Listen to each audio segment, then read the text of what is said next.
Hey, we're live. I should just do that for like 5 minutes straight one of these days. Just like, No sound, but just like the soft beatboxing that's happening mostly inside their own head. yes, exactly. Oh, this is the MMA Vivisection. I am Zane Simon. I am joined by Connor Rubish, and we are here to talk about UFC on Fox 18, UFC Newark, UFC Anthony Johnson versus Ryan Bader.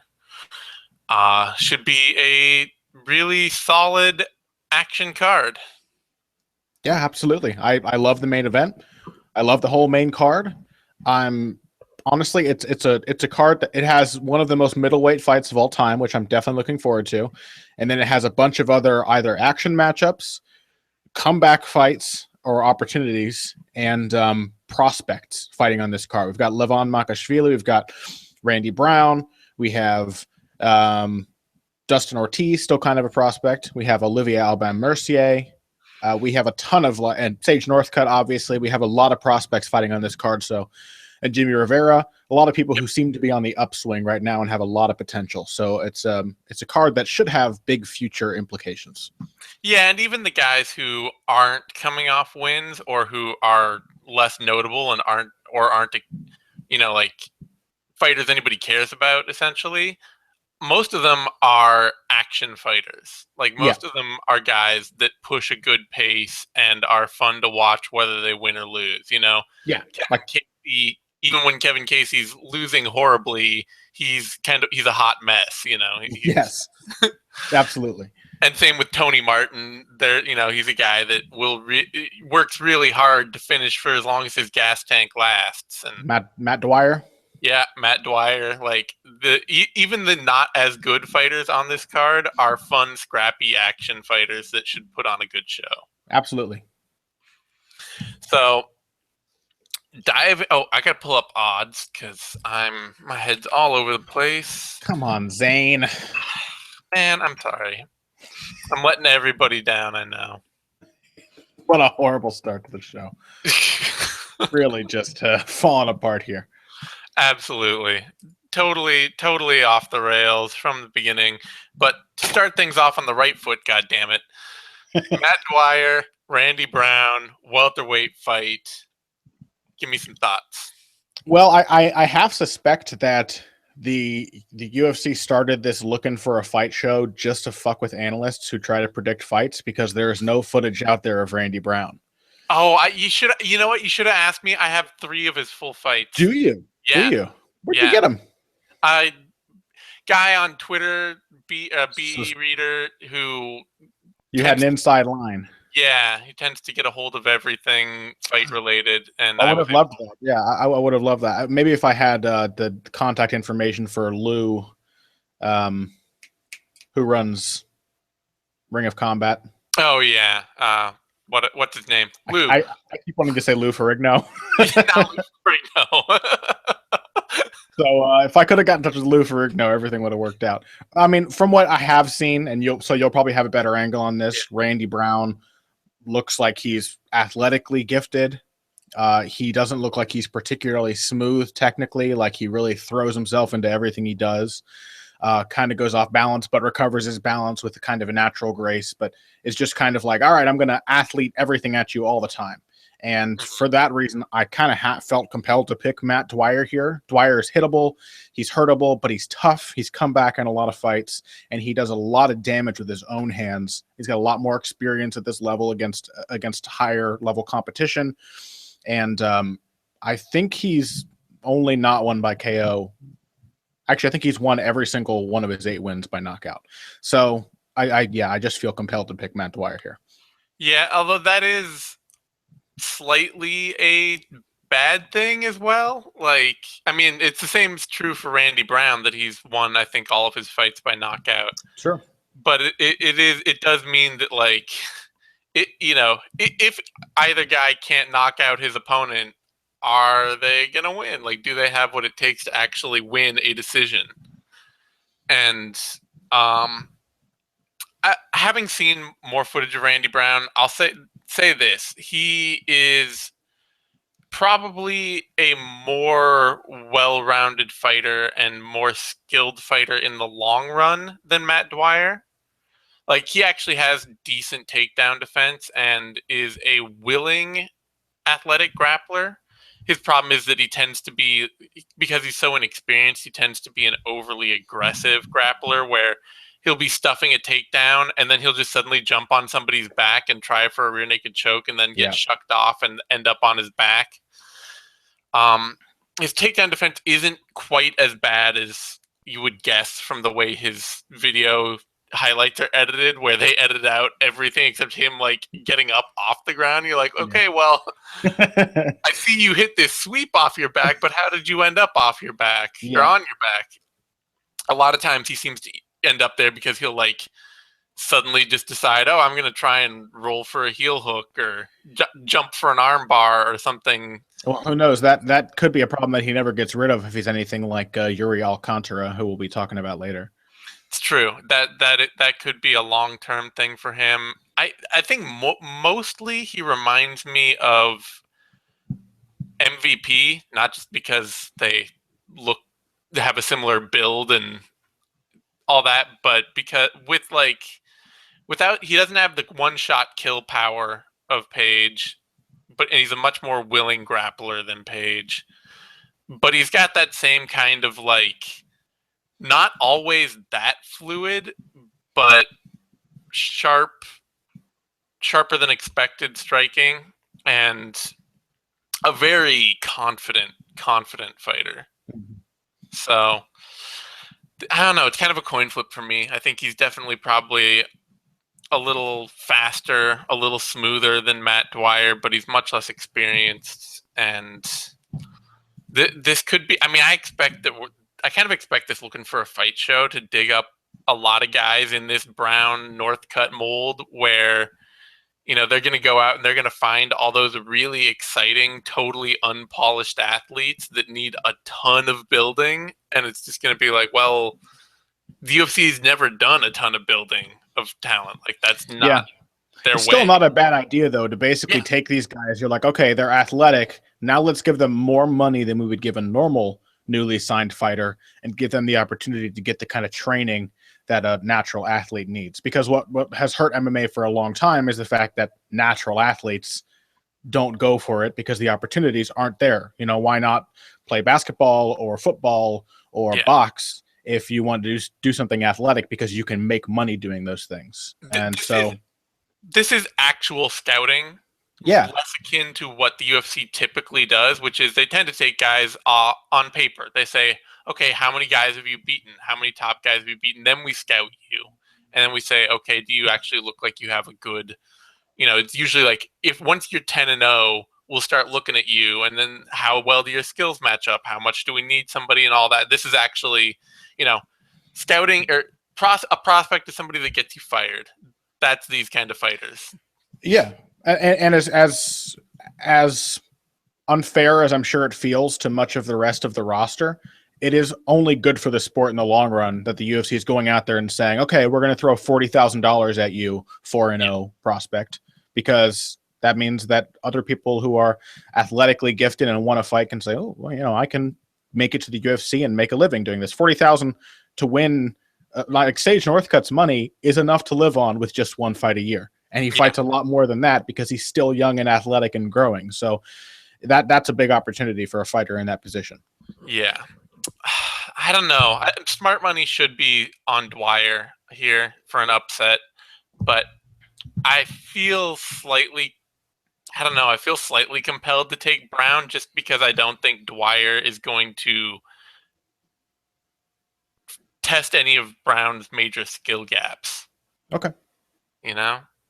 And so it's going to become a battle of like, well, if we're just going to sit here and trade shots, which guy's a little faster, which guy is a little cleaner technically with his striking, that might be Brown.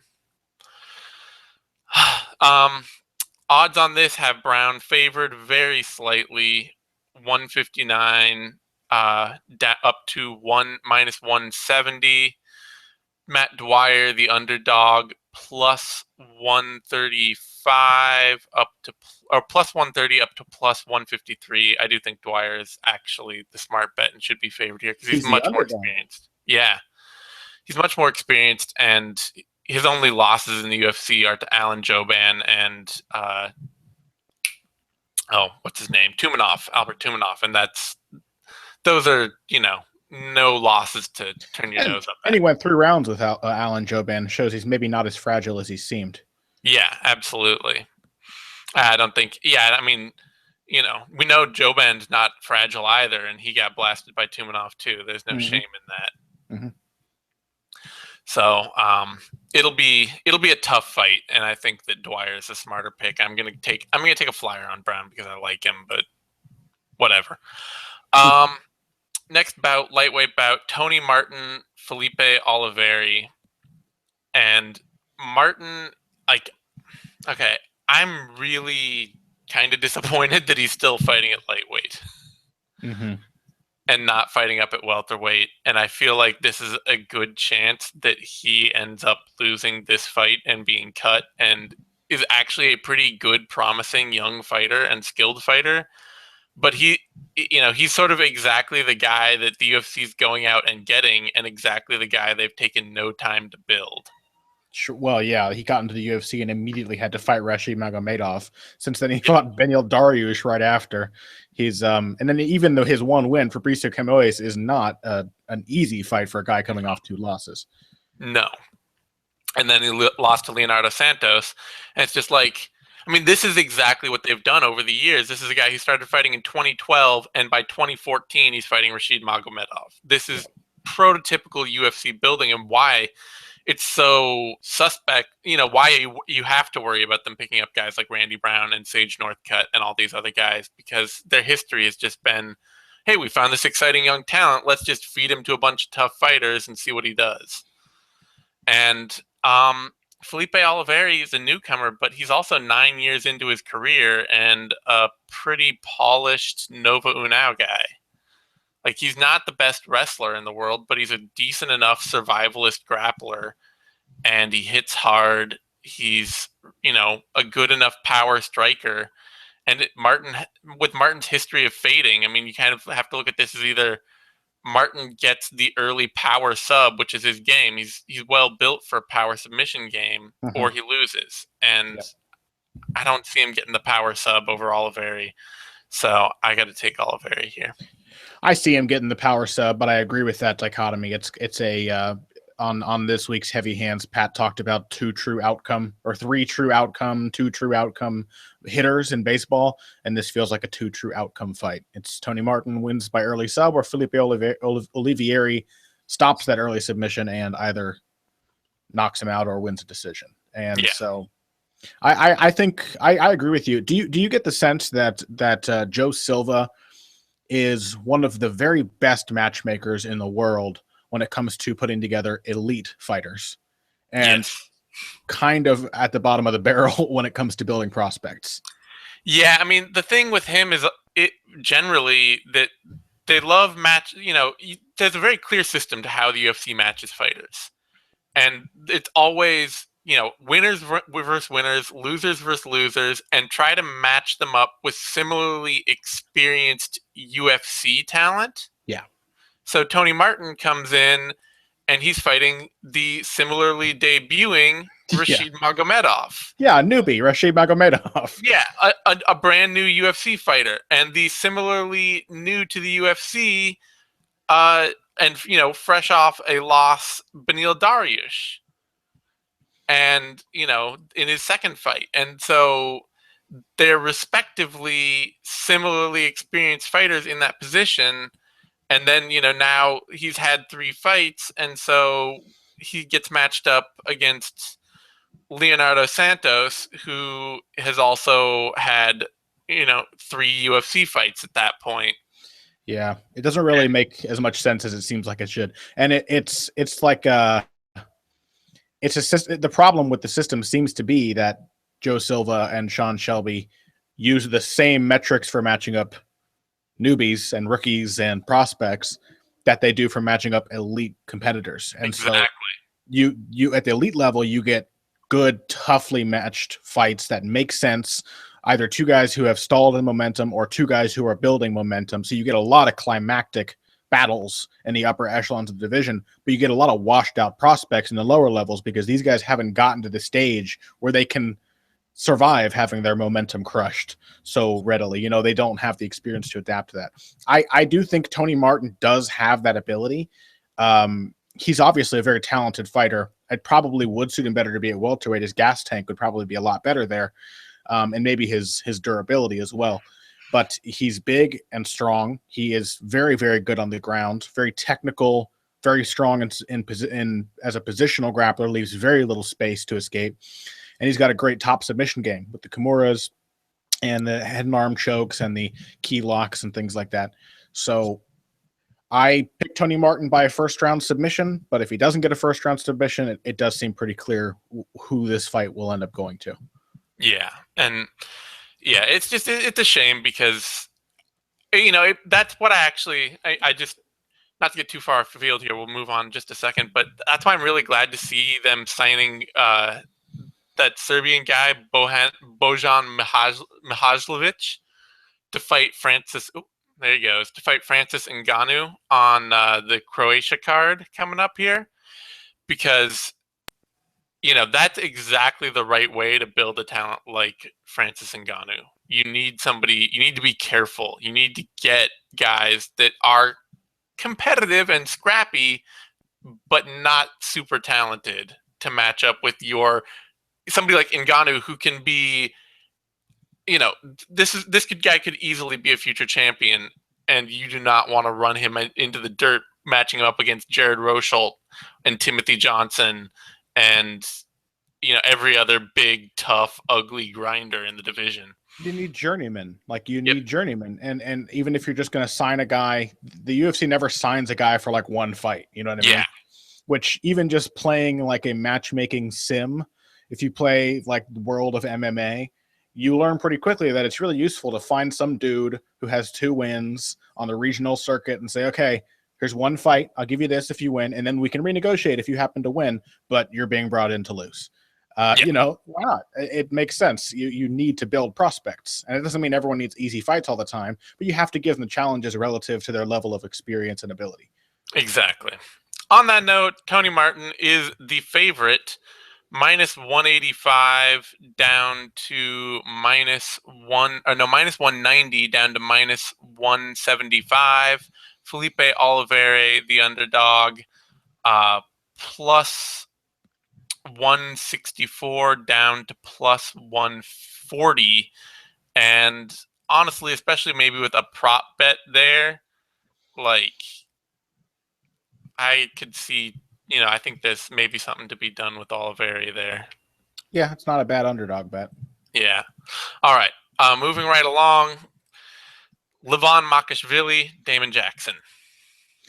Levon Makosvili finally gets a fight with a full camp behind him. The guy's been so hungry for UFC fights that he has been just lapping up the short notice fights. I think his UFC debut and his second fight, in which he lost a fairly competitive bout to Hakran Diaz, were both short notice.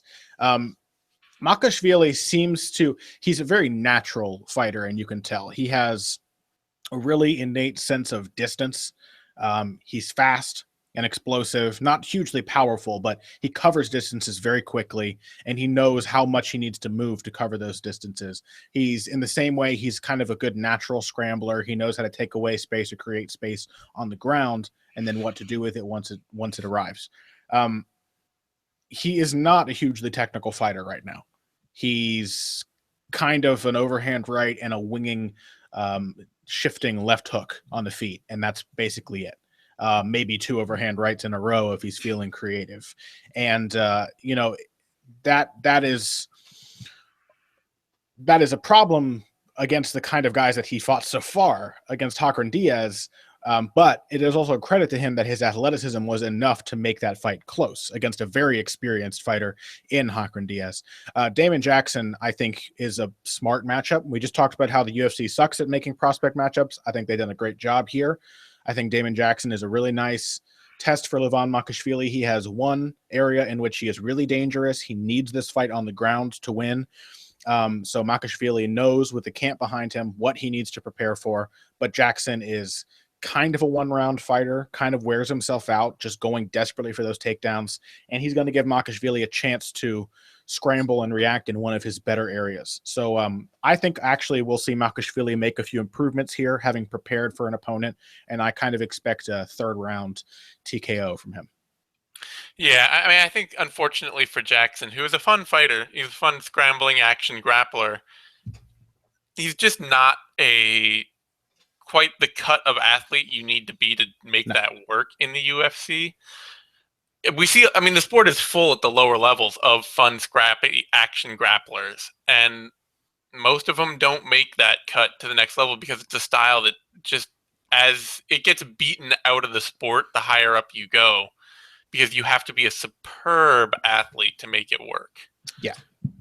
And that's the thing. Like we've seen from Damon Jackson, he needs this fight on the ground to win, but he's been submitted in both of his UFC fights. Yeah, or well, exactly. So I mean, the Honey Jason fight was overturned, but it was a submission. Yeah. Both times he has kind of gotten out athleted once it goes to the ground. Exactly. So, and Makosvili is more so than Honey Jason, and even frankly more so than Yancy Medeiros, a much better wrestler and counter wrestler than either of those fighters. So he's much less likely to end up on the ground in the first place. Yeah. And when he is taken down, he is a really, really good reversal artist. He's a great scrambler. He fights for hooks really well. He's very difficult to control, even if you do manage to put him off his feet. Yeah, I can certainly see Makosvili getting the TKO here late, or just working out, getting a workman-like decision, as he, maybe just with the lack of complete depth in his striking, and Jackson being a pretty tough guy to put away. Yeah, what I kind of see happening is Jackson ending up pinned against the fence, going for those takedowns. Makosvili has proven to be pretty good in those little short range, hitting elbows and stuff like that on the break. So I kind of see that as Makosvili's either that or grinding something out on the ground and getting an attritive sort of TKO stoppage. Yeah, I can see it. Odds, Makosvili is pretty heavily favored, -285 to -360. Damon Jackson, the underdog, +220 up to +263. That doesn't feel too unreasonable. No. Next up, we've got... That's the end of the Fight Pass prelims. So next up, we're on Fox Sports 1 for a massive, way too big Fox Sports 1 undercard. Seriously, there does not need to be 10 fights on FS1. But they seem to be going in the direction of 4-fight main cards, and that's why their prelim cards have been swelled so much the past, basically since the start of the year. Swell Fight Pass. That's where I want swollen. Swell Fight Pass. Sure. All right. Next up, Alex Caceres, Mazzeo Fullen. We talked about this a little before, and came to the conclusion that Mazzeo Fullen is sort of like Alex Caceres on a bad day, and unfortunately, the trouble in picking this fight is that Alex Caceres has had a lot of bad days lately, and it's really hard to know where he's going to end up, especially seeing him move up a division. I mean, I think it's right to. He was a really drawn-out bantamweight, but it also never, when you see a guy losing a bunch and then moving a division, I'm never confident that moving the division is going to change things. Yeah, but I definitely like seeing someone decide to move up rather than, I can totally imagine Alex Caceres in a different universe saying, man, I keep losing. Time to go to flyweight, and just trying to kill himself so he can have even more of a size advantage. Yeah, I can absolutely see that too. I'm not surprised. Either way, it makes it a tough fight to pick for me. I have to assume Caceres is going to win. He certainly performed at a much higher level in the past. He was competitive with Uriah Faber in what retrospectively may have been the first sign that Faber was starting to lose a gear. But since then, he really let Masanori Kanehara beat him up for 2 solid rounds before suddenly realizing that he actually needed to fight back in order to win. And then predictably got KO'd by Francisco Rivera. That was not surprising. Unfortunately for him, Fullen seems like a kind of guy who needs to get top control to win a fight. Like, he is an action scrappy striker, but what he wants most is to take you down and try and work you over on the ground. And he's not actually a good wrestler or really great ground and pound fighter. So he's very likely to try and take this fight out of his most dangerous areas. And Caceres, he's not an amazing wrestler, but I think he's good enough to stay away from Mazzio Fullen. So I have to think he'll win this decision. And if he doesn't, it'll be because he just didn't show up. Mm-hmm. Yeah, it's do you remember when Pretty Tony's younger brother Sergio Pettis fought Alex Caceres, and everyone was like, "Oh, he's way too small for bantamweight. Sergio needs to go to flyweight." It's like, I don't think people realized how massive Alex Caceres was for 135 pounds. Man is a huge, huge frame, and I'm always a big fan of seeing fighters who are gigantic for their divisions and have issues with durability and stamina or stamina go up, because I think a lot of people don't realize how much additional damage they're doing to their brains by sucking all of that water out each and every time they fight.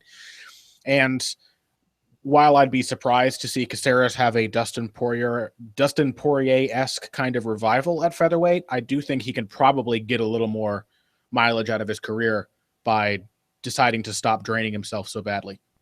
He can be part of that massive featherweight block of weird gatekeepers that they have, where they've got like 10 dudes that are all 5-5. Yeah, there's a lot of fights there I'd like to see. I want to see Alex Caceres fight like Sam Sicilia. Sure. Yeah, I want to see that. I want to see him fight Sam Sicilia. I want to see him fight Manny Gamburian and all these guys. Why the hell not? Maximo Blanco and that's Diego Brandao. Blanco versus Caceres is an incredible fight. Exactly.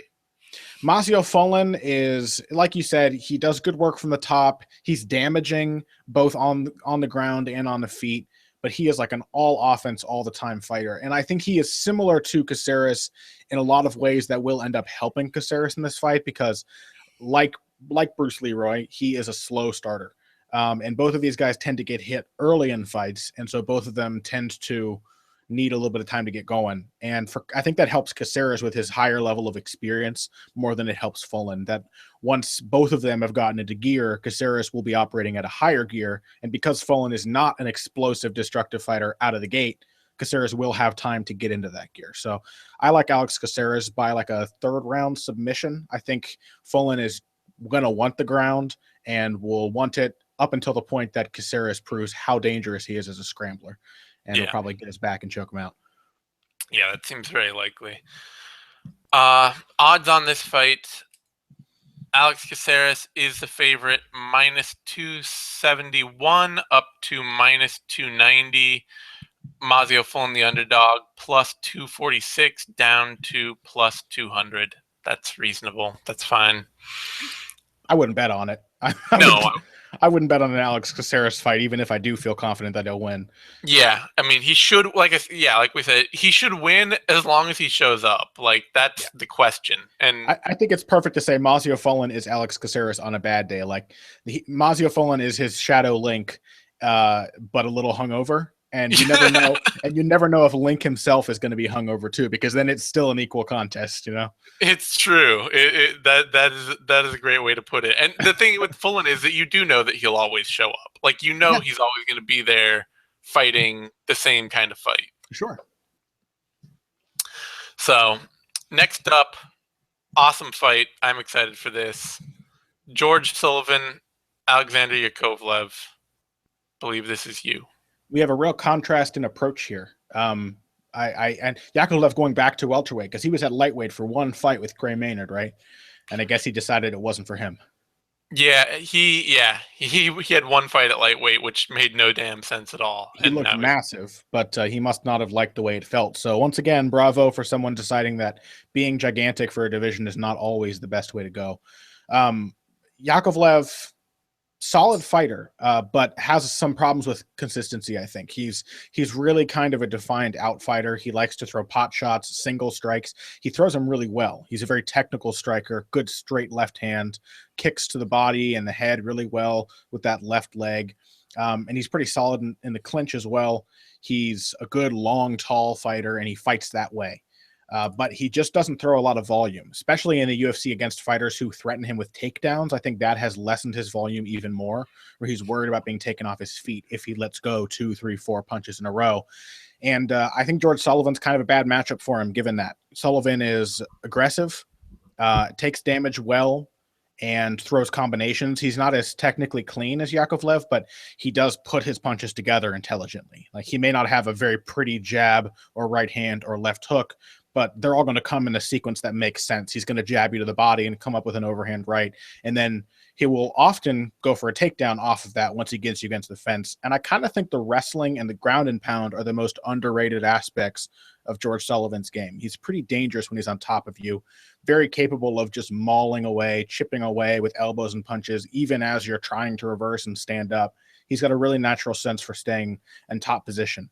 And I think even if he doesn't manage to do that a lot against Alexander Yakovlev, just the fact that he's going to be going for it is going to make it difficult for Yakovlev to get his own strikes going. And then it becomes a matchup of volume, and George Sullivan almost always wins when it's a volume battle. So I have to go with George Sullivan by unanimous decision, though. I think Yakovlev is pretty damn tough.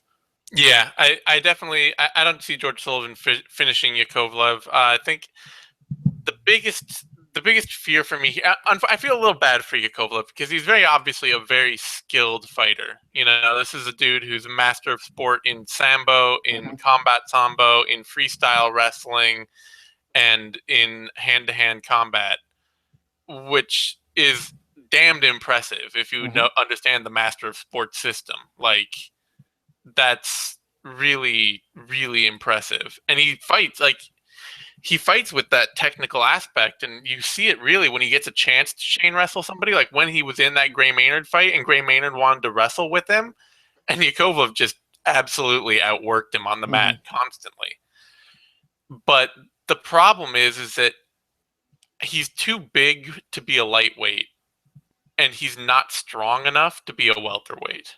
Like, he has a serious strength disparity in the welterweight division. He's just so reedy.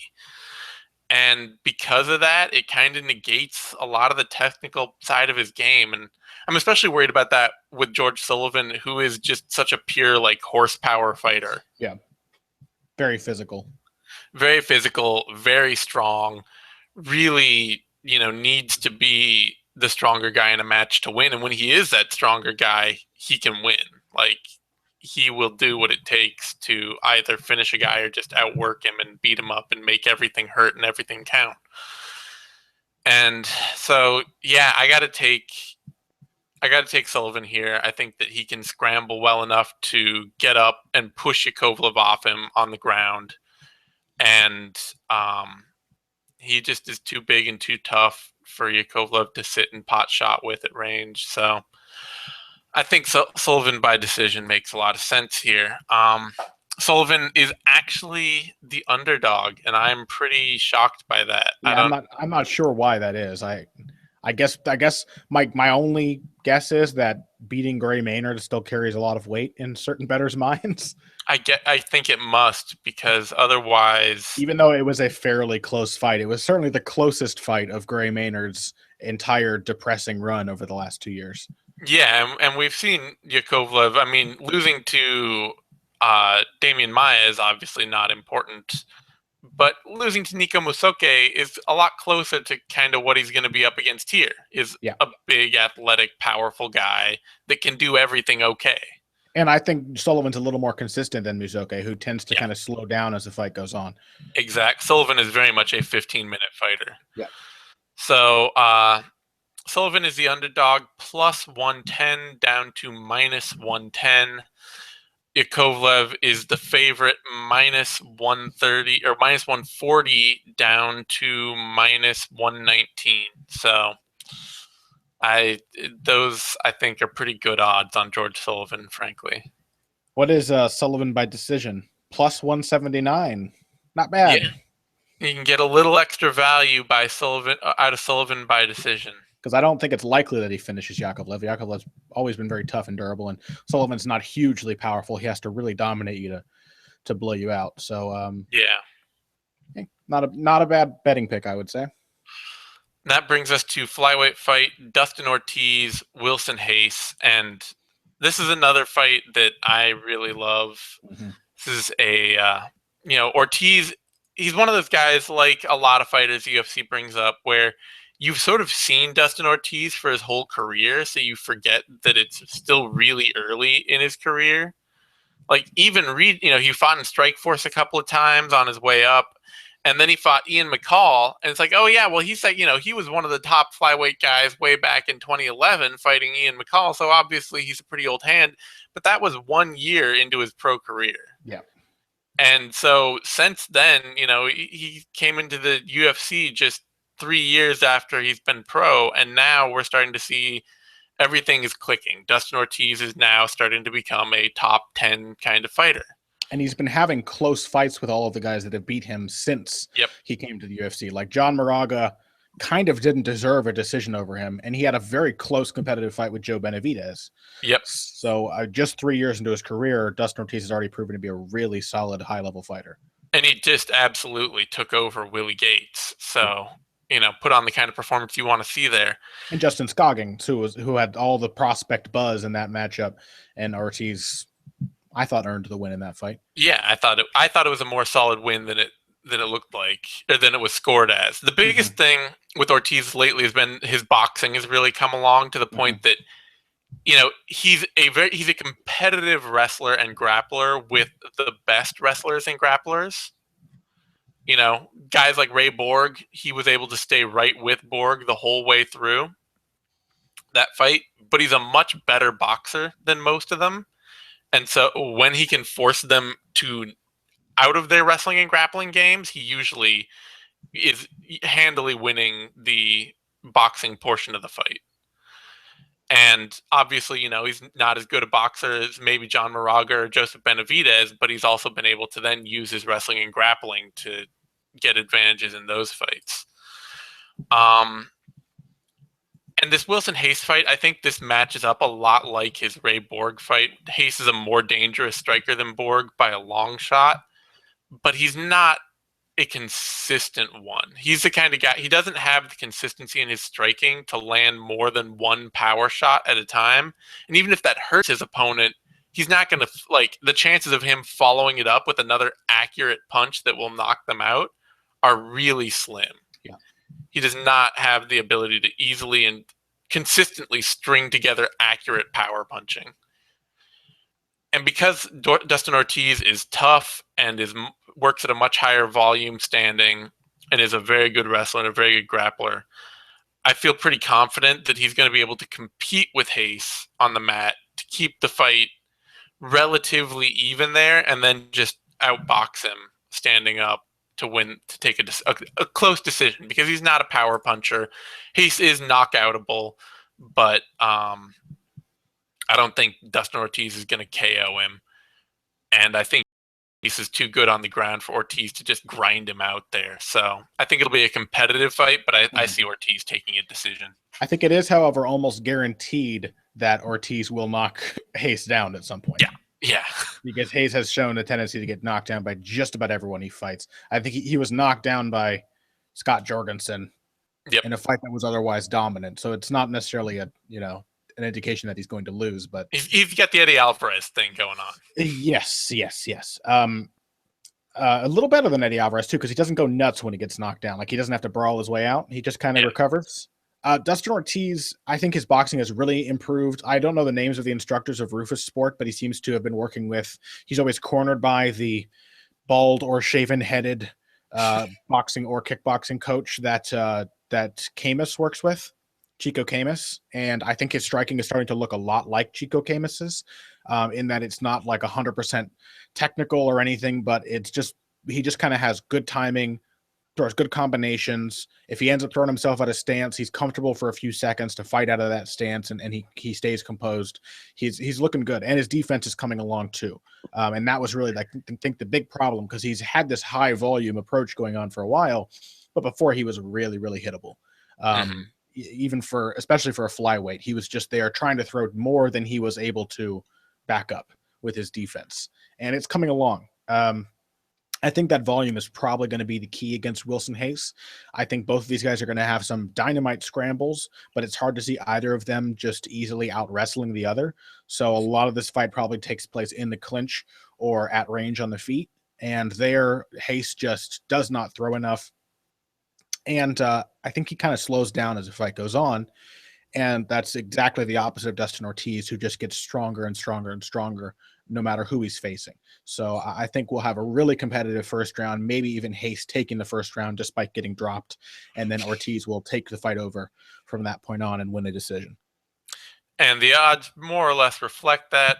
Dustin Ortiz is the favorite, minus 205 up to minus 240.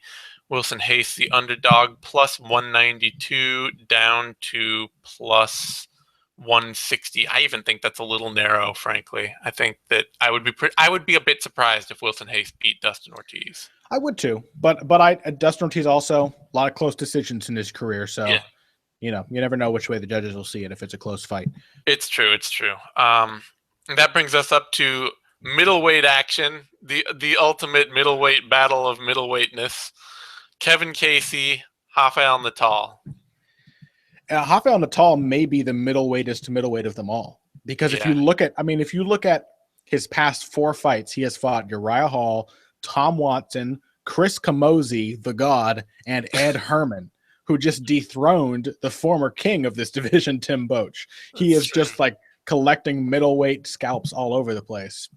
I love this fight. I have a weird fascination with middleweight because it's Schwan Hume said on Twitter, it's the closest you get to see to normal dudes fighting in the UFC, which is kind of true because we have, and it's unfair to these guys because none of them are bad. Like all of these guys would wreck us in an everyday encounter. They're most of them are very good and very well rounded, and most of them are very experienced because it's kind of like a murderer's row where all these guys are just fighting each other over and over and building all of this valuable experience as a result. Natal is one of the best examples of that because I think he is genuinely improving as a fighter and getting a lot better the more we see of him.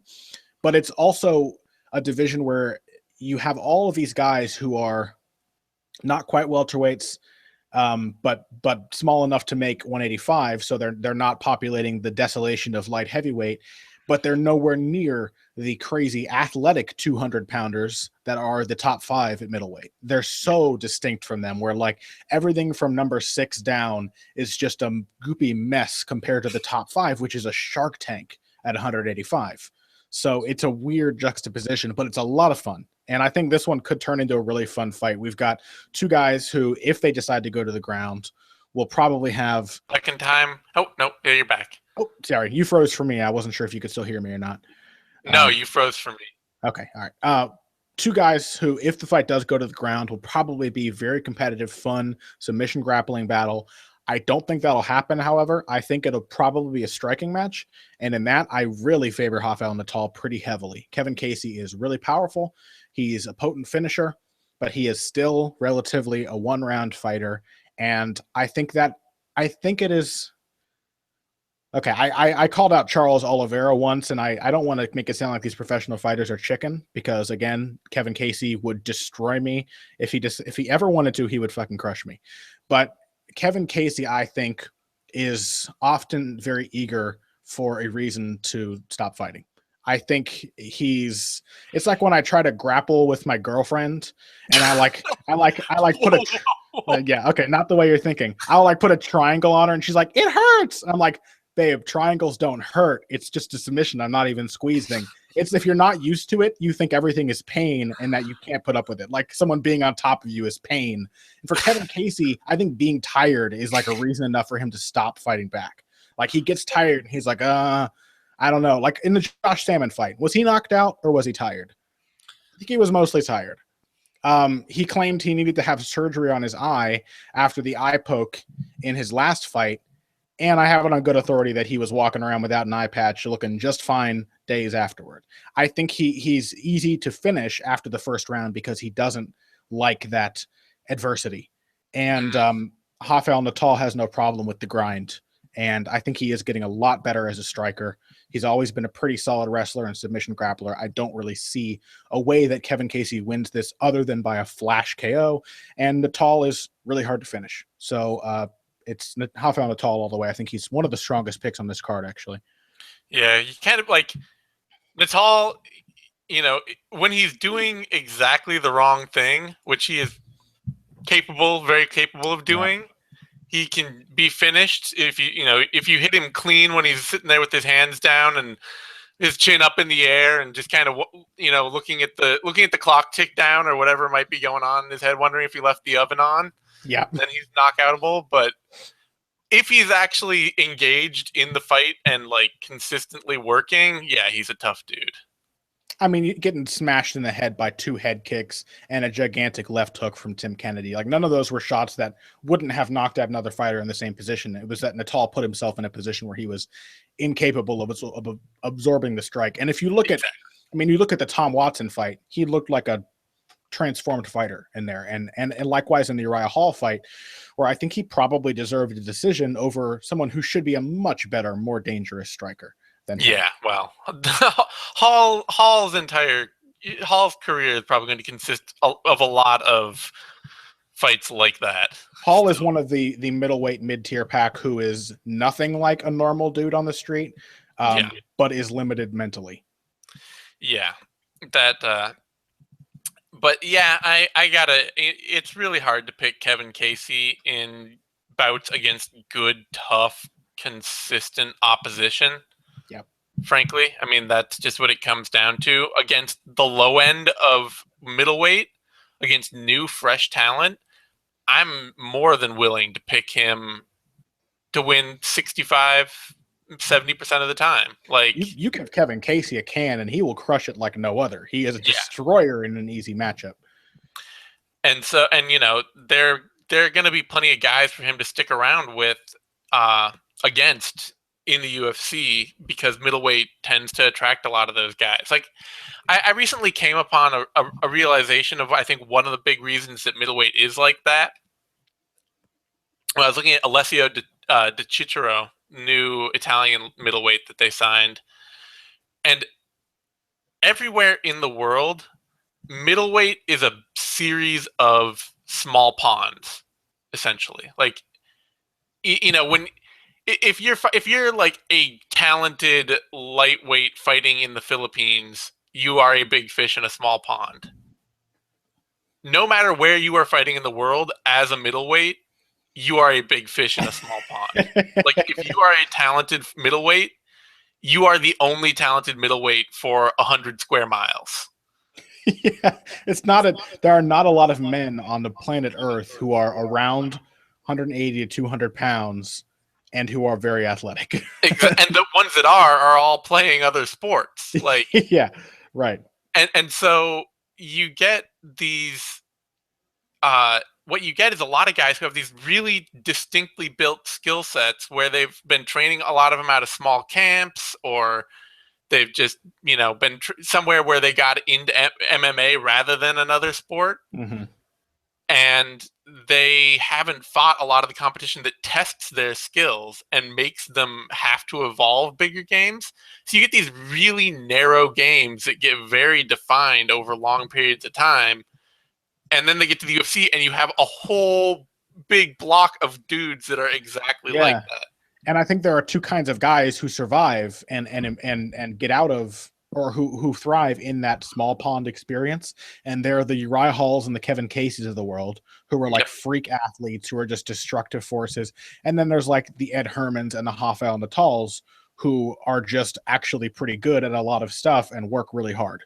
And super tough. Yeah, and are super tough, who are like skilled in a specific area, but they're not remarkable athletes. Yeah. So they still struggle when it comes to the big pond that is the UFC. It's tough to remember sometimes that the average human male is actually about 137 pounds or so, I think. So big athletic guys, that really goes for anyone 170 pounds and up. That's a big athletic dude, and they're a rarity. Yeah, it is. And so on that note, I definitely expect Rafael Natal to win this fight. I mean, we can trust that unless he gets caught by a huge power shot, which he could. Yeah. Kevin Casey could do that. He pretty much outworks everyone. This is a dude who's very quietly like got a 9-3 or a 9-4 record in the UFC. Mm-hmm. And I do not see Kevin Casey being the dude to push him to 9-5. So, yeah. And like I said, he looked really good in his last 3 fights. The Tom Watson fight was a serious highlight. I thought he looked phenomenal in that fight. I went into that expecting it to be just a trash fire, and it was actually really fun to watch Rafael Natal outbox Tom Watson. And then the Ed Herman loss and the Tim Kennedy loss, those don't look so bad given how those guys have been looking lately. Ed Herman is another guy who you actually kind of slowly forget that how much more often he wins than he loses. We're going to talk about this phenomenon when we get to Ryan Bader in the main event, I'm sure, at a higher level. But Ed Herman, Rafael Natal, these are guys who are easy to write off because we've seen them have these like dull and or spectacular losses, and we forget, holy shit, he's won 10 UFC fights. He's actually really good. Yeah, so Rafael Natal is the favorite, -159 up to -185. Kevin Casey +130 up to +148. I think that's too narrow, frankly. I would be pretty surprised if Casey landed the kind of one-shot kill that would put Natal out, and I don't see him out grappling Natal. I don't see him out wrestling Natal, and I don't see him outlasting Natal. I think Natal's a strong bet at those odds. Yeah. That brings us to Olivier Aubin Mercier versus Carlos Diego Ferreira. And this is another fight that I like this fight a lot because Aubin Mercier is not good at anything that's not related to grappling or throwing people to the ground. Yeah.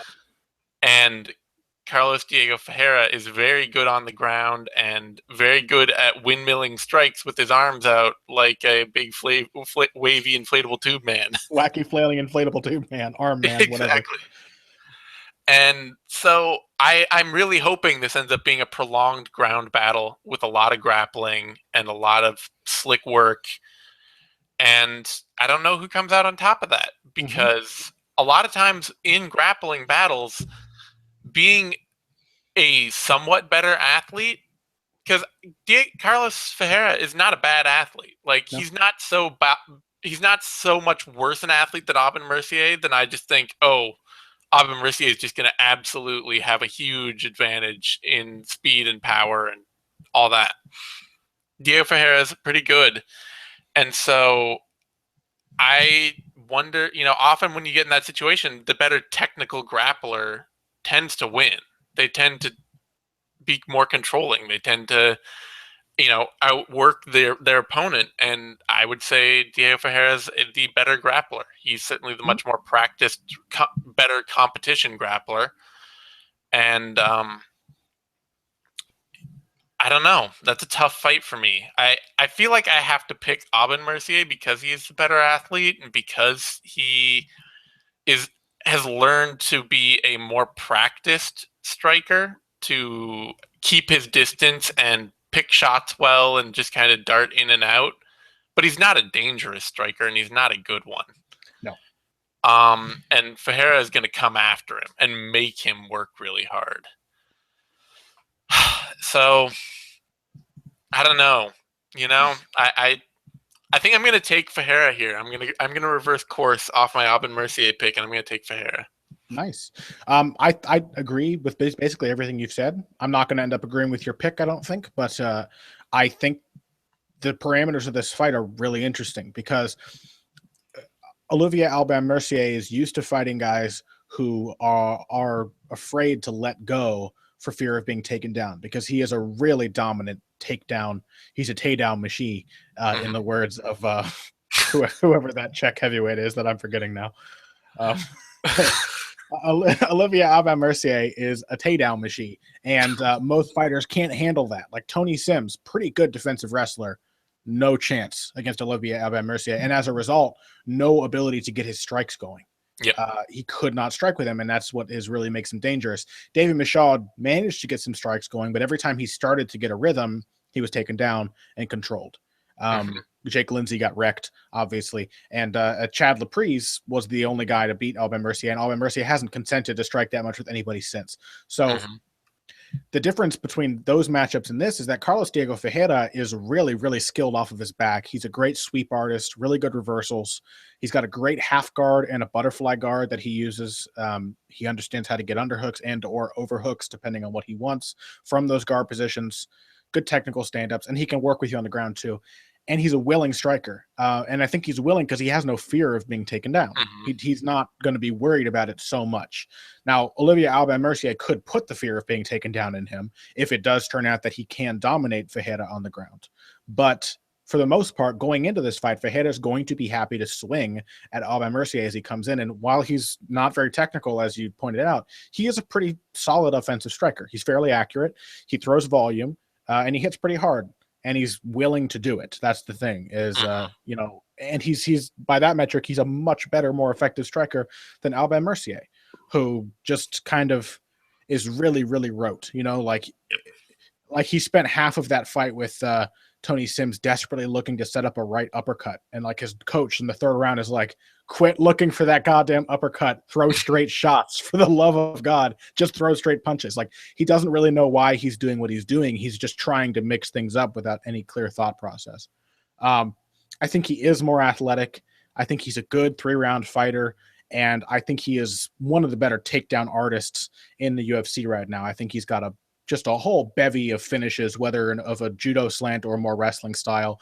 He leaves very little space on the ground. So he's a great controlling fighter. And I do think he will control Ferreira on the ground, but I think it's a really interesting test. And this, I think, is good matchmaking if we're trying to develop Albin Mercier as a prospect, because it's a different challenge than he has faced, and a challenge that is significant, if not, insurmountable.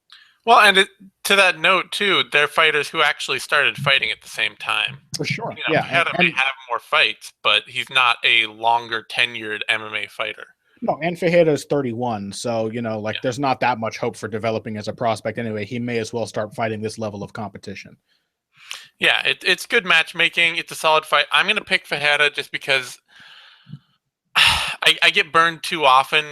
Like I feel like in these kind of grappling battles, it's such a toss-up of like the skill versus athleticism thing. And Albin Mercier is a very good controlling fighter on the ground, and he's a good, powerful grappler, and he's a good grappler, but he hasn't faced many good grapplers either. And so I just don't have much trust. I don't have the trust that he's going to be able to. I feel like he's probably going to go in thinking that he's going to be the much better grappler and going to get surprised. Sure, that's definitely possible. Yeah, I think it's a great matchup for that reason. Yeah. It's a really stout challenge for Albin Mercier. Albin Mercier is a big favorite here, minus 271 to minus 335. Ferreira plus 252 down to plus 210, and I think those odds are a bit wide. Because I don't think I see Albin Mercier having a great finishing chance. Like, even if he outworks him and gets a decision, I think it's going to be a really scrappy, tough fight. Yeah, and Ferreira is a pretty solid finisher. Yeah, and Ferreira is a very solid finisher. So that brings us to Tarek Saffiedine, Jake Ellenberger. Big names, and yeah, take it away. Wayward welterweights. This is one of those crossroads fights, or like a potential comeback fight for either guy, really. Tarek Saffiedine, so many injuries. Really disappointing because he is such a fun and unique fighter. He's probably the only highly technical leg kick artist in MMA right now. One of the few guys who specializes in a kickboxing game but is not immensely powerful, because most of the guys we have who are really good kickers, they just bowl you over with the power of their kicks. They're like Edson Barboza or who's the guy who just beat Elias Teodoro? Thiago Santos. Right, like that. Like these are guys who just wreck you by kicking you really hard, and that's not Tarek Saffiedine. In fact, Saffiedine stands out for deliberately softly kicking a lot of his opponents in order to find the best ways and the best times to sneak in his powerful kicks. And he's a technical boxer as well. He's got a really great jab, a good hook that he works off of it. He fights really smoothly out of either stance, which is still very rare, even in this era of stance switch heavy fighters. He doesn't seem to be uncomfortable or more comfortable in any one position. So it makes him really flexible as a striker. He just keeps getting injured and keeps having long layoffs. And each time he's returned and looked fine. And that makes sense. He's a lifelong martial artist. So I think he's got it down at this point. But you can't just keep counting on a guy to look the same after all these injuries. I still think he's a fairly easy pick over Jake Ellenberger because Ellenberger has been so damned inconsistent. But I did hear that Ellenberger is back at King's MMA, which I think if there's one thing on earth that could revitalize his career right now, it is going back to work with Rafael Cordeiro, because under Cordeiro, he was a really dangerous fighter. And I think his last fight with Cordeiro was probably the Jay Heron fight or something like that, and then he started working away. And up until that point, it doesn't seem that long ago, but up until that point, Jake Ellenberger was a serious contender for the title. He was a guy who was at any point one big win away from being in the title discussion, and he seems to have fallen so far from there. And I think it's because he just every fight he seems to have no idea what he's doing. Like he seems to be so easy to scare off of his game plan. It's so easy to put the fear of losing in him. I think he has a lot of confidence issues, and that's why I think Cordeiro is a great matchup for him, because he's the kind of guy who can get a fighter's head together, can put that killer instinct back into them, can help them get over their fears in a fight. And he's done that with a lot of fighters. Obviously, would have been better if Ellenberger had stuck with him the entire time up until now, but it does change the makeup of this fight somewhat that he is back at King's. I still think Tarek Saffiedine by unanimous decision, maybe considering the way Ellenberger's looked lately, a late TKO. But it does make me consider that Ellenberger has more of a puncher's chance than he would have otherwise. Yeah, it should also be noted that Ellenberger's getting to the kind of point where fighters just start getting worse. They start falling off. I mean, he's been fighting since 2005, and he's fought a lot. Yeah. And so... I've never been the kind of guy to shy away from a tough, grinding, ugly fight.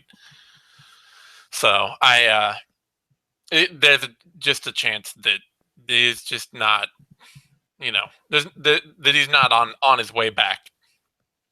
Unfortunately, I think it's a pretty easy pick for Saffiedine right now. I mean, not only is Ellenberger not difficult to scare off his game anymore,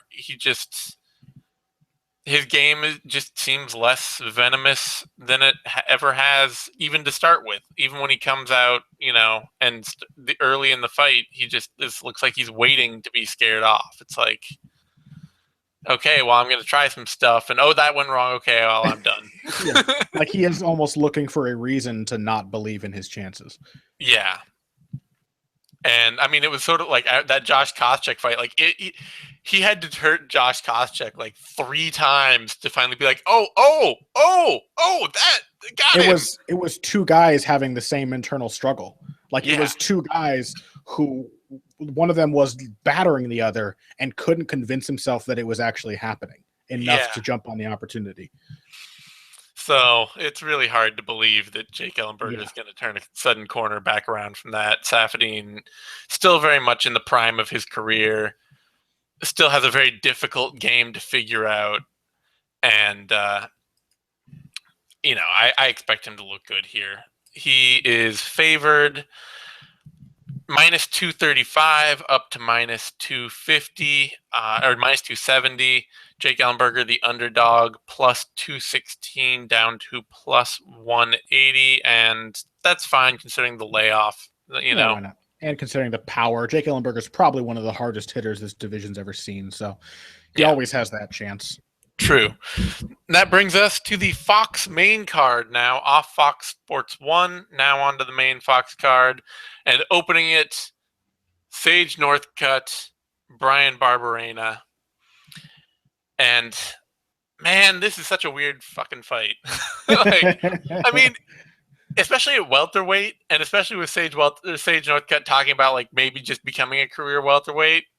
Like, I could see him doing that in the future, but he's not a huge he's not huge for the division by any standard. Huge. He's just outrageously lean. Like Yeah, he's and at some point, Sage Northcutt will not physically be able to be as lean as he is now. Yeah, so he will someday have to be a welterweight. But it does seem kind of weird right now. It does seem weird right now. But in this Brian Barberena fight, I was slightly convinced that Barberena would win this, and I still I've said two things going into this, that I think Barberena is definitely Sage Northcutt's toughest fight to date, and is a significant step up from Cody Pfister. And I also don't expect Northcutt to fight out the year undefeated, frankly. I think he's going to lose in 2016. But going back and watching some tape on Barberena, I don't think Northcutt's losing this fight. And the biggest reason why is aggression and confidence. And Northcutt fights with a ton of it, and Barberena does not react well to it and does not fight with a ton of it. He has to grow his confidence over the fight, survive things, have success, slowly get to the point where the fact that he's tough and has good cardio pays dividends late in the fight. But Northcutt just comes out like a house on fire, and he will absolutely bull rush Barberena with a flurry, double leg him, put him on his back, and then start working a reasonably decent, powerful top game. And Barberena is just he's too set up for reactive takedowns with his strikes, which Northcutt is actually pretty good at. His power double is strong and he times it well. And he's too, head up, kind of wide-eyed early in fights to pressure and aggression, which is how Northcutt's going to come after him. So I got to go with Northcutt here. I think that this is good matchmaking because Barberena is tough. He's a better technical fighter, better technical striker, and just a more measured fighter than Cody Pfister, who just tends to throw himself howling upon people and try and cling to them for as long as possible. I think Barberena is a more measured opponent in that way, but I think this is Northcutt's fight. It is good matchmaking, but serendipity was the matchmaker here, not really Joe Silva, because it was supposed to be Andrew Holbrook, and I think Andrew Holbrook would have beaten Sage Northcutt. I think he was too tough a step up for Northcutt at this stage in his career. And even here, Barberena is a good developing fight, because if you look at a lot of his attributes, he's someone that you might pick over Northcutt. So he has power. He's got a lot of finishes. He's got experience, which makes him kind of dangerous in transitions. And, he's durable, so he can take a beating and stick around. Those things are really heavily in his favor, and those are things that would give Northcutt a difficult fight. But stylistically, he is not a good matchup for Northcutt. Stylistically, he doesn't pressure enough. He doesn't throw enough volume, and he's a slow starter. He's looked really good in both of his UFC fights in the third round. One of them he won in the third round, and then the fight with Chad Laprise, he was putting it on a very good striker in Chad Laprise late in that fight, because he builds momentum as the fight goes on. But Sage Northcutt is a very fast starter. He's a very explosive fighter, whether with the grappling or the striking, and Barberena is there to be hit and there to be taken down, as you said. So Northcutt has a stylistic advantage in a fight against a tough, durable opponent, which I think makes this a really well-matched fight. And Andrew Holbrook would have probably out-grappled Northcutt and made him look like a fool, because the one thing I remember from that Cody Pfister fight is that Pfister was, who I didn't feel bad about picking in that fight, by the way. I thought Pfister would beat Northcutt. I felt okay with having picked him, because it didn't look great for Northcutt early in that fight. It kind of needed a shit referee stand up for Northcutt to take the momentum. And the thing I remember is that Pfister was making rookie mistake after rookie mistake on the ground. He Yeah. was posting both hands on the mat constantly. He was letting his head go down towards Northcutt's waist level. He was reaching back to open the guard with one hand. Like, he was basically in every way waiting for a triangle armbar chain, and Northcutt couldn't make it happen. And so I think it really opened my eyes to how inexperienced Northcutt is in the ground, but also, having picked against him in that fight, it opened my eyes to just how innately talented he is, and how much he can do with a very small amount of technique. So I think Sage Northcutt is the better pick here, but I think Barberena is a really interesting test for him, and I really like this fight. Yeah, I will say I'm not sure with Holbrook. The thing that I liked about that fight was that he and Northcutt have a much more similar level of experience. Holbrook is also an incredibly raw newcomer to MMA, but Holbrook is a much more dangerous grappler. I believe he's a grappling instructor at his academy. Holbrook is like experientially raw like Northcutt, but he's technical on the ground. He's really dangerous on the ground. He is dangerous on the ground. He's just kind of, you see all the rawness everywhere else in his game. Is just sort of like all over the place. So that kind of made me feel a little more like. As much as he didn't deserve it, though, he was competitive in that fight with Ramsey Nijim, who is a gamer. And so that, that right there was enough to. So, and I thought Holbrook would have won that fight going in, and he did look good. He just didn't deserve the nod. But I think that right there is more valuable experience than Northcutt has ever had in 7 fights combined. So. No, that's true. It's just. That's a tough one. This is interesting just because the experience edge Barberena has could mean a lot if he can get Northcutt tired, if he can make Northcutt work harder than he should, or if he can even just get to the 3rd round. I think he's got a chance to start battering Sage. Exactly. Yeah. What we see with a lot of really, really raw fighters like Northcutt is the longer the fight goes, the fact that their games are so technically small and limited, they just start to run out of ideas. It's like, well, shit, what now? What do I do? I don't know. I guess I'll try throwing this same one punch that he's seen 50 times already over again. And with guys like Northcutt, it really is one punch. It's not like I'm going to throw the cross differently, different angle, different timing, off of a different setup. It's like, I guess I'll try the lead right again, and it's the same lead right he's been trying all night. Yeah, we saw that. Very small. We saw it with the Kyle Bochniak-Charles Rosa fight, where Bochniak started out looking fantastic, and he's so green and so raw that by the time we got to the 3rd round, it's just like, what the hell do I do out here? Like, I have no clue what I should be doing right now. He was almost a victim of his own success. He's like, I already hit him with 100 right hands. Do I keep doing it? And it wasn't working anymore. So then he was lost. He was completely done. So that is a huge danger with Northcutt. And that's why I think eventually he'll get a loss in 2016. It won't be any kind of career killer for him, but this is probably the year that. Because, I mean, like I said, I just don't trust the UFC to build prospects. Like, I don't. No. And it doesn't, like I said, with the Andrew Holbrook fight, I don't think that was a great prospect building matchup.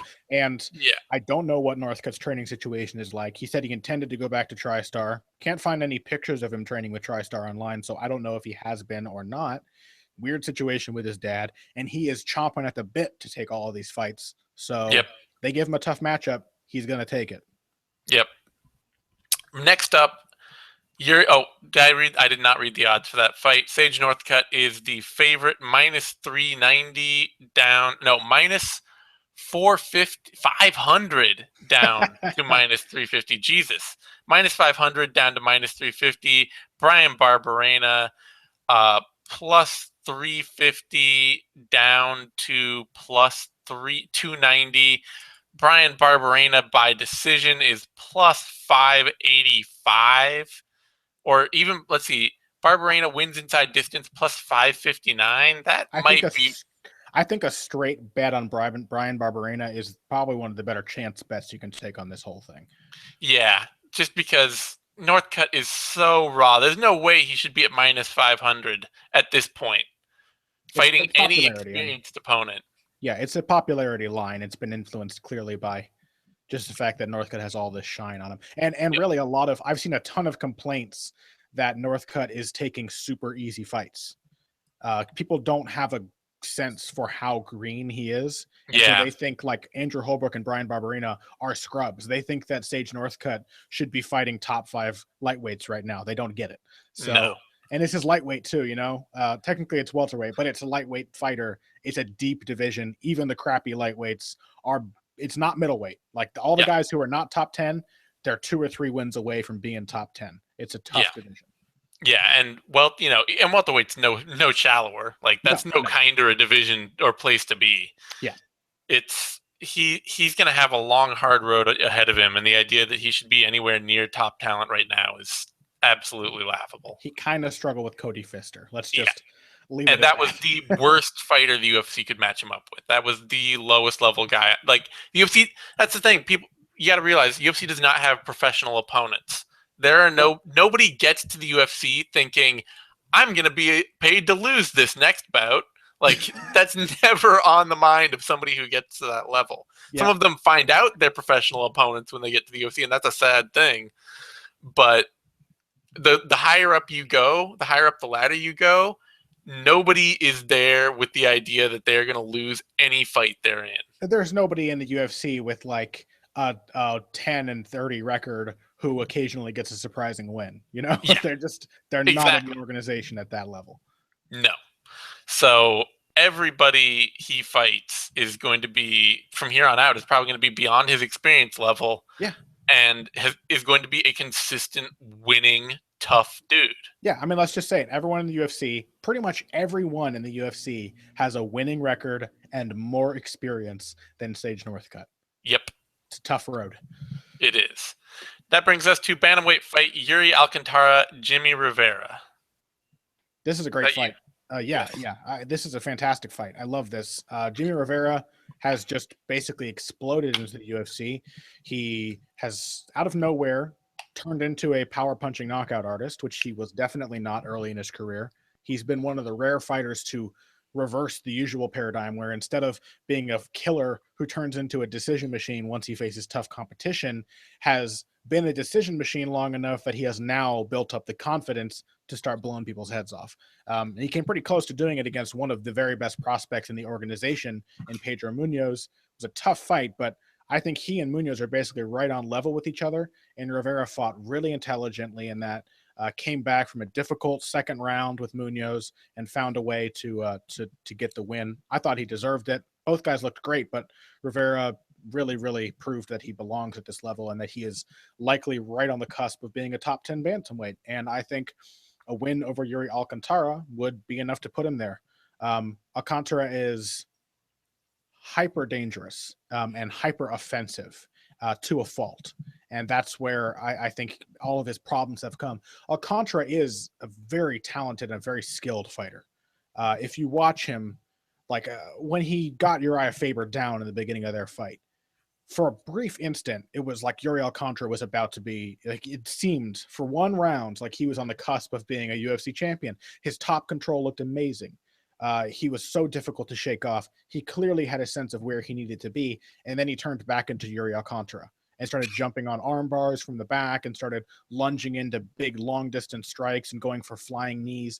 He's just a guy who needs to kill you in order to feel like he's winning, and he often loses in his desperation to do so. And against a guy like Jimmy Rivera, who is a really defined counterpuncher and really good at countering, I think that's a tough matchup. Rivera is also a solid counter wrestler, and that was why a lot of his earlier fights were pretty boring, because he would wall and stall and lay on top of people. But it's a useful tool to have in your pocket against a crazy finishing striker like Alcantara. And so basically what I see happening is Alcantara sacrificing his reach advantage, lunging across the open space, getting countered with 3-4 shots at a time, and wearing down. And Rivera is much more of a 3-round fighter. He didn't seem to have any stamina issues in a pretty fast-paced fight in which he got hurt several times against Pedro Munoz. So I just think it's Yuri Alcantara, so it's a big wild card. But that being said, I think Rivera is a pretty safe pick here. Yeah, and the thing with Rivera especially is that even when he does get tired, he carries his power really well. Yes, because he has good, solid mechanics. Yeah, he fights smart. Like, he knows how to conserve his energy. In the Munoz fight, it started to get difficult, and he just decided, all right, For the rest of this round, I'm 100% counterpunching. I'm defending myself. I'm moving away. We'll try to win the next one. He fought very intelligently. He kind of gambled a little bit, but a smart gamble. He's like, it's no use trying to swing away. This guy's clearly surging. I'll let him waste his energy and try again later. It was smart. He's because he's one of the few fighters who, as a prospect, 26 years old, has actually gotten to build up experience on the regional scene, maybe because he was so boring. The UFC was not interested. And so they weren't interested in bringing him in at all. And maybe it was a tactical decision. He's like, I'm going to be a boring fighter and just get all these wins. And by the time I'm 26, I'll be good enough to be a top 10 bantamweight. Yeah, I mean, it's a testament to not getting to the UFC early and being a good fighter. Is that like he had time to build up his boxing skill to the level where now, like, he's 6 years into his career. He's at the point where things should be clicking, and suddenly you just see his boxing clicked. Yeah. Suddenly it was like, okay, wait, I know how to do this now.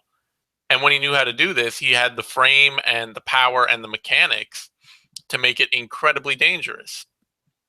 And yeah, with his combination of takedown defense and striking output and power, it's hard not to pick him over Alcantara, especially, just if Alcantara can't get him down, it's really like Alcantara can land big kill shots every now and then, but usually not. Like usually he sort of like the Wilson Hace thing. He has the power and the timing and some of the accuracy, but it's not consistent enough where he's going to string together 3 hard shots where it's like, I heard him and now here's a follow-up flurry that will finish him. It's like, I heard him and did he drop straight away? No, well then I can't land another shot. Everything, whether it's strikes or takedowns or submissions, is like one big full-hearted attempt to finish the guy. And it's a credit to how dangerous he is that 25 times he's succeeded in doing so. He's a dangerous guy, but he doesn't have a consistent approach as a result.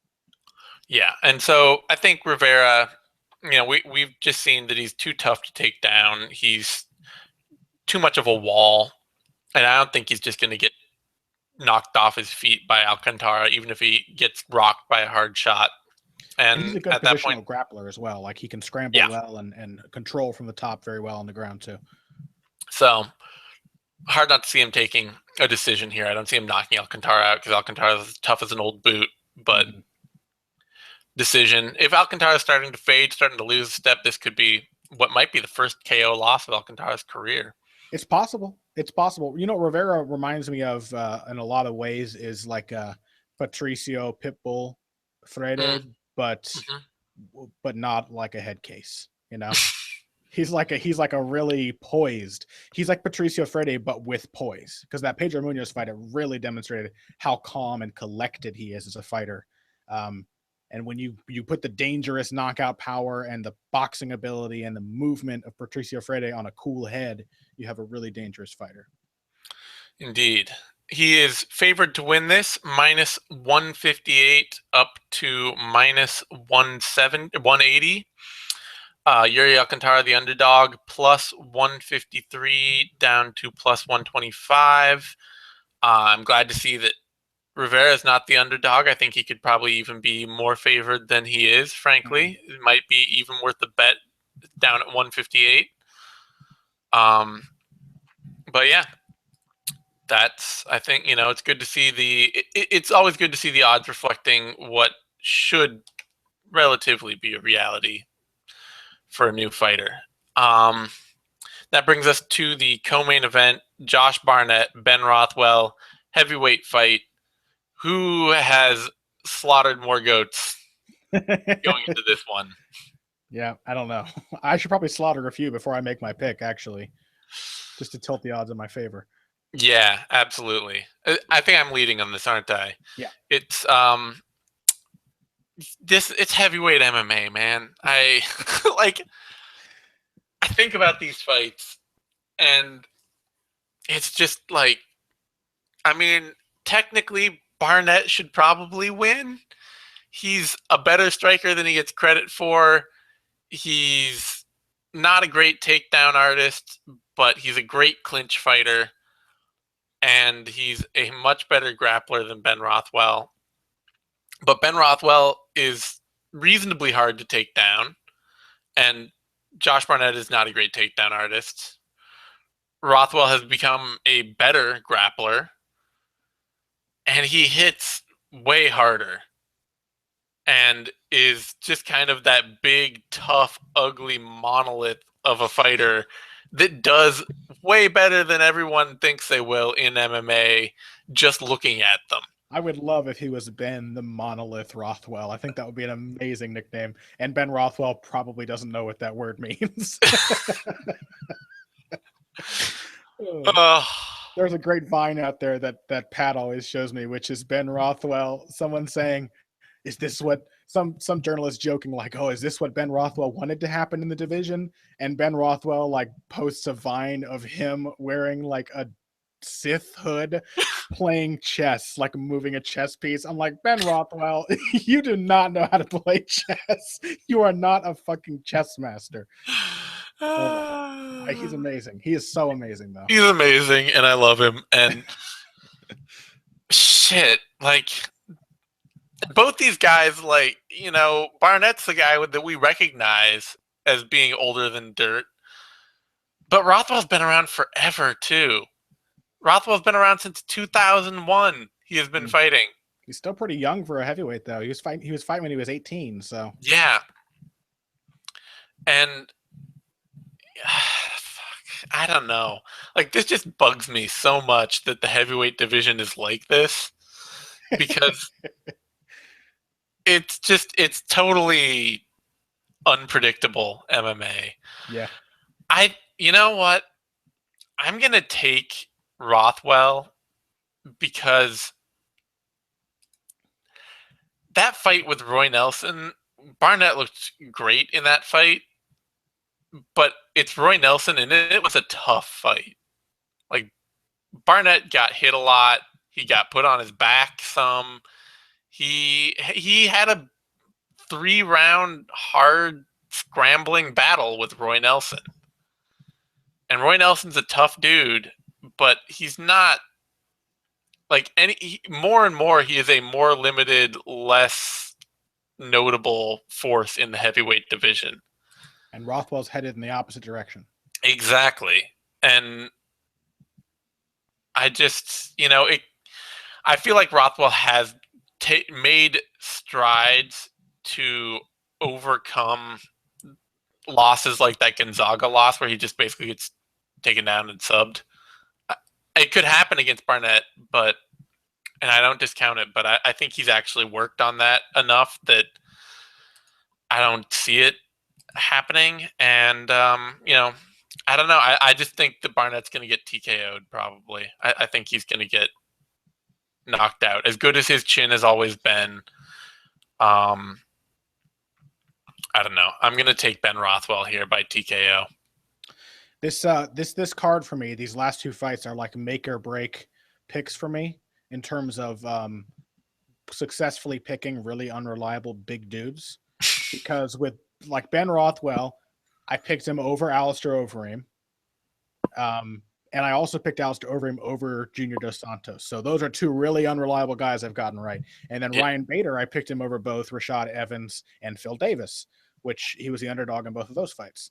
So, and now is the time when I pick against both of these guys, because I do think Barnett's record, it's so easy to forget how good Josh Barnett is and how he's probably the most well-rounded heavyweight on earth, just in terms of the breadth of skills he has. And he has a lot of tools in every area. He can fight from top position and grapple. He can hit takedowns. He can defend takedowns. He can box from the outside. He can beat you up in the clinch. So now a lot of those things won't work for him against Ben Rothwell. Ben Rothwell is huge. I think it's really hard to forget. He is gigantic. When Alistair Overeem fought him, he tried to clinch with him, and Rothwell just shucked him off like a baby. He's massive. He is a monolith. And so I don't think Barnett's going to be able to press him against the cage and maul him in the clinch. And I doubt he'll be able to take him down early into the fight, because I don't think he's ever been a phenomenal takedown artist. But I think Barnett's a pretty credible striker.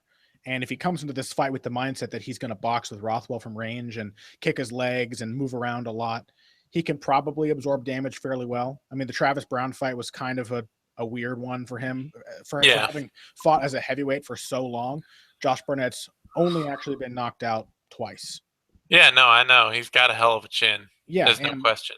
And he's only lost to, I mean, Travis Brown, who I think was kind of a fluky fight because I don't think Travis Brown's that good. But other than that, Daniel Cormier, Big Nog, Crow Cop 3 times, and Pedro Hizzo, he's only lost to elite heavyweights. And Ben Rothwell, you know, I love Ben Rothwell as a fighter, and I love the fact that he's just so weirdly successful. I absolutely think your pick has a lot of logic behind it. Because if Barnett thinks he needs to take him down, and if he thinks he needs to clinch with him, especially early in the fight, he could get sparked out by a single shot. But I think Barnett's a smart guy. I think he's got a lot of skills to fall back on. And I think Rothwell's still probably a little inconsistent. He's had a lot of quick finishes. Let's just put it that way. And the last time we saw him where he looked okay but didn't get the quick finish was the Gabriel Gonzaga fight. And he looked embarrassing after the first round. So we still don't really, he may still be the Ben Rothwell that had a hilarious gas fest with Mark Hunt. That was only 4 years ago. So I will say this is one of the reasons that I'm not picking Josh Barnett despite all of this here, because his record is great and he has been a great heavyweight. The best win on Barnett's record post 2006 is his 2013 win over Frank Mir. Sure. It's Roy Nelson, Nandor Guillermino, yeah. Sergey Karatanov, Brett Rogers, Geronimo Dos Santos. Bad, as far as non-UFC heavyweights go, it's hard to get better than that. But yeah. I see what you're saying. It's a good point. He fought for a long time out of the UFC after 2009, and it was really hard to find good heavyweights to fight out of the UFC at that point. So, is like Ben Rothwell's win over Alistair Overeem is a much better win than any of those. Sure.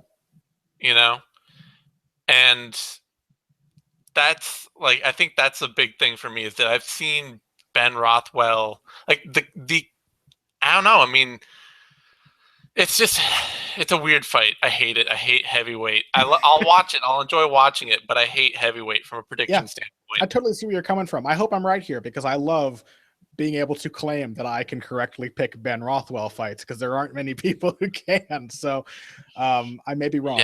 Yeah. Ben Rothwell, he's a scary dude. He really is. And he's been durable enough not only to last in fights, he's very difficult to finish, but he's been durable enough for long enough that he has legitimately started to get better. He has been in the sport long enough to start to build off of all that experience. So yeah, I totally see where you're coming from there. All right. And the odds on this fight are heavyweight odds, which I like to see. I hate seeing over 200 odds on any heavyweight fight. That's just like, why the hell are you doing that? But Josh Barnett is the favorite, minus 135 to minus 145. And Ben Rothwell is the underdog, plus 126 down to plus 110, which it's almost an even fight. Feels right to me. Yep. Odds should be even. That brings us to Anthony Johnson versus Ryan Bader. And I think this is your lead, is it? Maybe.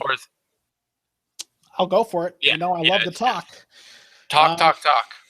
I love this fight. I think this is a fantastic matchup. It's one of the few great number one contenders matchups possible in the light heavyweight division of today, because it's such a shallow division. There's such a huge gulf between the best fighters in this division and everyone else, and Ryan Bader and Anthony Johnson both very much deserve to be in that top 5 range. I'm, like I said before, I'm very proud to have picked a lot of Ryan Bader's fights correctly. I'm ashamed that I picked OSP over him. I bought into the OSP hype, but for the most part, I've been saying that Bader is, and you agree with me, I know, been saying that Bader is so much better than he's given credit for. Not only is he improving, but he's always been a very talented fighter. He's very athletic. He's becoming more well-rounded. He seems to finally be clicking with his striking after a little bit of a hiccup there. Around the time of the Phil Davis fight, it really came together in the Rashad Evans fight. His jab looked phenomenal. His movement looked much better, and he was still mixing in his wrestling. Really kind of seems to have found his place as a mobile outfighter, which is probably not what he expected to be early in his career, but he does it great. He's got great explosive takedowns, really good timing, light feet, despite having like the chunkiest torso in all of MMA, and good timing with his strikes as well. So he's really dangerous from that range. Not only dangerous, but frustrating, very frustrating. You know what he has? He has the body of a Teenage Mutant Ninja Turtle villain. I would not be surprised if Ryan Bader has to like unscrew a horn from his head before he makes any public appearances. He does have that look. But despite that appearance, he's very light in his feet and very agile. And one of the best wrestlers in the sport. He has wrestled competitively with everyone he's ever faced, even guys like Phil Davis. He out-wrestled Phil Davis narrowly, but still, if you're going to consent to wrestle with Phil Davis and you beat him, that's a hell of an accomplishment. And he took Rashad Evans down with relative ease. He's good. And I think those things, that frustrating style, gives him an edge down the stretch against Anthony Johnson. But unfortunately, Anthony Johnson he's not a fighter it's easy to go down the stretch with. Let's just put it that way. He is a killer early on in the fights. And while I don't think Ryan Bader will get as frustrated himself or be as fearful of those strikes as he would have earlier in his career, I think he's gotten over that a little bit. He still has imperfect technique when it comes to evading a pressuring fighter's attacks. Like if Rashad Evans knew how to put his combinations together and cover distance, he could have landed a lot more right hands on Ryan Bader. And Anthony Johnson knows how to do that. He will switch stance if he needs to cover distance. He will throw from both sides with hands and feet. He's a great kicker as well as being a heavy hitter. He throws combinations, and he has a really underrated defense coming forward, which allows him to enter the pocket safely. And you know, he maybe has to worry about Bader's takedowns, but as long as the momentum is on his side, Anthony Johnson is an excellent defensive wrestler. Excellent. So I think Anthony Johnson definitely has the edge early in this fight. My pick is Rumble by first round KO. But again, this is the one I was talking about when I mentioned a true outcome fight. I think it's either Rumble by KO or Ryan Bader by decision, because if Anthony Johnson can't get that early finish and lets Bader get his rhythm, get his timing, and grow in confidence, then I think he's going to be picked apart and frustrated and possibly suffer a similar fate to the Daniel Cormier fight if Bader decides to wrestle with him on the ground. Yeah, there is the chance. There's the off chance that we could see Phil Davis Rumble, where he can get Ryan Bader scared enough of his striking to get a long distance fight that he likes. But so much of what we've seen from Anthony Johnson since then has been a fighter that is really, really limited in his capability of doing that, and that Phil Davis may have been the perfect opponent to let that happen. Has anyone ever fought as scared in human history as Phil Davis did in that fight? People who have never seen a fight in their life would look at Phil Davis and not think he was a professional fighter. They'd be like, what's this bodybuilder doing fighting this professional knockout artist? Because he just looked like a strong guy who knew he didn't belong there. Yeah. And he wasn't ready for that. Yeah, because that's unfortunately the thing is that like that fight showed this great, wonderful depth of technical ability for Anthony Johnson's game. It really just like painted him as a incredibly good striker in MMA. And since then, he is still a good striker. He's still an incredibly powerful one, but he seems to fight like that isn't possible. Like he can't depend on that technique if he has to. Yeah.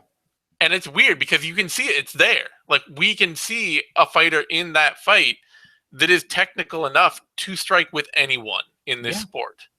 You know, his hand parrying is excellent. His defensive movement is great. His ability to stuff takedowns is fantastic.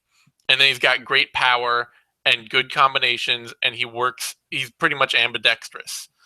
And it's just like, you can compete with anyone with that. But then you see him fight Daniel Cormier, and he drops him with the first shot, and then he fights like if he doesn't finish this guy in 2 seconds, he will lose. It's all over. Yeah, exactly. Yeah. And it just seems like it seems like he's fighting with just this absolute, like, I cannot strike from distance with these people. I can't let it happen. I have to just close them down immediately and beat them to a pulp, or I'm going to lose. Can I tell you my very holy theory for why this might be the case? Yeah. This is armchair psychology in the extreme, so take this with a hefty pinch of salt. But I think this comes down to coaching. And I think that this is a clear difference between Henry Hooft, who's obviously a very good technical striking coach, and I think is responsible for a lot of the improvement we've seen out of Anthony Johnson, and a guy who I bring up all the time, a guy like Rafael Cordeiro. Because Cordeiro is well known for being a guy who builds his fighters' confidence. If he can't get rid of their insecurities and their faults and their fears, he will find a way for them to be able to overlook them and fight through them and fight past them. Everything with Rafael Cordeiro is positive reinforcement, positive advice. He never tells his fighters what to look out for or what to avoid. He always tells them what they can do, and it's always like a self-fulfilling prophecy as far as confidence is concerned. Once they are told they can do it, they do it. They get it done.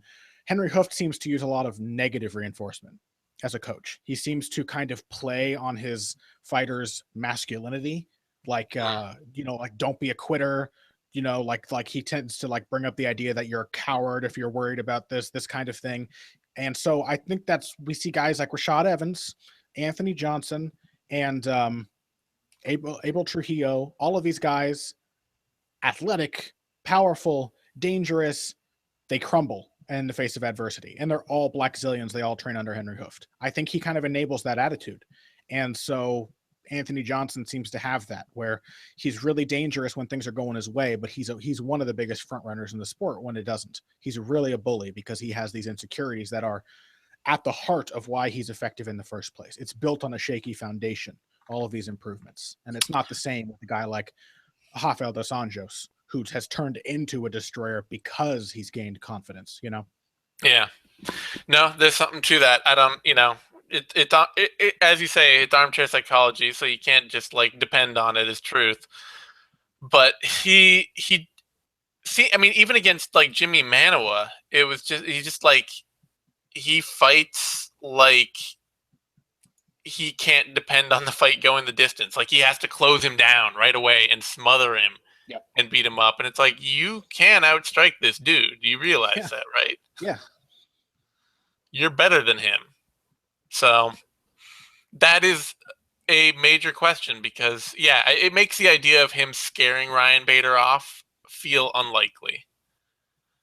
Because, frankly, Ryan Bader's response in the past to getting hurt has been to charge further into danger, not to shrink away from it, which has its own problems here and maybe why we think he'll get knocked out in round 1. Yeah, it's hard to get the image of all those spectacular losses out of your head when you're thinking of Ryan Bader. Yeah, so, I mean, he dropped DC in round 1, Johnson did, and he hits too hard, his timing's too good, his technique is too solid, and he fights with the kind of unrelenting aggression early that tends to mean that, he gives himself the best possibility of knocking you out early. So, Anthony Johnson by KO round 1 is my pick too. He is the favorite, minus 302 up to minus 370. Ryan Bader, the underdog, plus 265 down to plus 240. And that feels reasonable to me. I think it's a little long. I think it's a little long, if I'm honest. Yeah. A little wide. I think Bader's got a real shot here. I think he does too, but I think the idea of it being a survivalist shot is gonna lengthen the odds. Yeah, because even like the one crushing loss in recent memory for Anthony Johnson, as you said, Cormier had to absorb the big shot before he could make that happen. And then somebody who fights a lot, like Ryan Bader fought against Rashad Evans, Alexander Gustafsson, couldn't absorb the big shot. And that's one of the best chins in the division. So it's Anthony Johnson's dangerous, despite his flaws. Yeah, he is going to hurt you badly early in the fight. And there's very little question about it. It's sort of a testament to how skilled he is that even when he's fighting like he does, he is going to hurt you very badly. So, on that note, I feel like we've given most of our betting advice along the way. There are a couple here, I think, for best, like one of the best values in the card, even though it's a prop bet, which is always risky. Anthony Johnson by KO or TKO is a minus 178 right now, which I think if he wins, I think he'll likely win. And if he does, I think it's 70% chance it's by knockout. So compared to the straight line of like minus 320 or so, I think that's a pretty big improvement. Yeah. Yeah. Otherwise, there's a few other valuable things we talked about in here. Having trouble remembering what they all are now. Barberena, Rafael Natal. Maybe George Sullivan. And yeah. So few options here. Anyway, on that note, time to close the show. We've gone on far too long. You can find me on Twitter at TheZaneSimon. You can find Connor on Twitter at BoxingBush. That's BUSCH. You can find us both on Bloody Elbow. Subscribe to MMANation.com as DOTCOM over on YouTube. That's where you'll get all our other videos, analysis, interviews. We'll be coming at you at the 6th round. I'll have another Vivisection today for Bellator. We'll have Knuckle Up, all that good stuff. We'll be getting ready for UFC not 196 next week. And then give this video a like over on YouTube. That helps us out a bunch. Thanks, everyone, for tuning in. We'll see you next time.